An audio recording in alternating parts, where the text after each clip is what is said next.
What is your profession? I've got something to prove in this fight. And the way I've prepared with my team. Takeover. It's a nickname synonymous with lightweight champion Teofimo Lopez, but for #1 contender George Kambosos Jr., it's a way of life. When the undefeated Australian lightweight walks into Madison Square Garden, he's not just in a foreign country. He's in a Brooklyn native's backyard.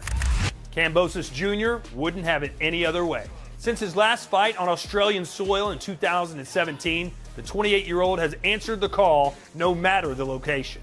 Kuala Lumpur, Las Vegas, Athens, New York, Wembley. It's a long way from his native Australia, but the most direct path to the lightweight strap. Kambosos Jr. always knew he'd return to Madison Square Garden. On the same night Lopez earned his first world title, Kambosos took down former world champion Mickey Bay in 2019. 2 years later, he returns as the headliner against the #7 ranked pound-for-pound boxer in the world. For Teofimo Lopez, it's a return home and his 7th fight at MSG. For Kambosos Jr., it's a chance for him once again to prove himself behind enemy lines. On a cold night in 2020, Kambosos did what he's been doing for years, walking to another man's territory and planting a flag. Across 12 grueling rounds, the lightweight kept his record perfect under the bright lights of Wembley Stadium, handing Lee Selby just his 3rd loss. Another former world champion, another step towards a world title. Lost in the madness of COVID cases, rescheduled fights, a war of words, and relentless training regimen, Kambosos has remained focused on one thing: anywhere, anytime. It doesn't have the same impact as Never Retreat, Never Surrender, the Spartan scrawl imprinted on the right side of Kambosos' back. As big as this is, with everything that's happened, I just can't wait to be in there. It's just me and him in that ring.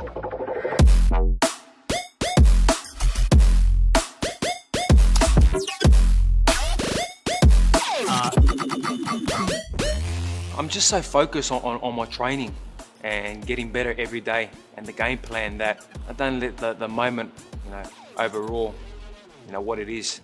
At the end of the day, it's a fight. It's me and him in there, and I know that I will walk outside that ring with all them belts. I've just been focused on my training. Every day I'm getting better and better.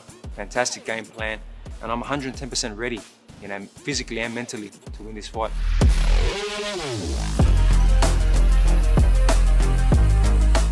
Same as my last fight. Once the fight was done and I got the victory, I look back and say, wow, I just beat this guy, former champion, defended the belt so many times in his hometown, come all the way into the backyard and took him out. So I think you appreciate it once it's achieved.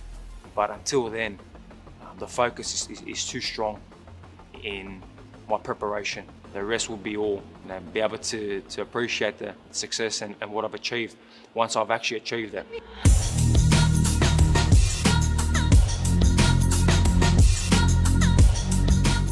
I've had a long preparation, so I've had plenty of time to figure this guy out. What I see is very basic, many holes. I know what I have to do in this fight. I know what will bring victory, and we are fully prepared for it.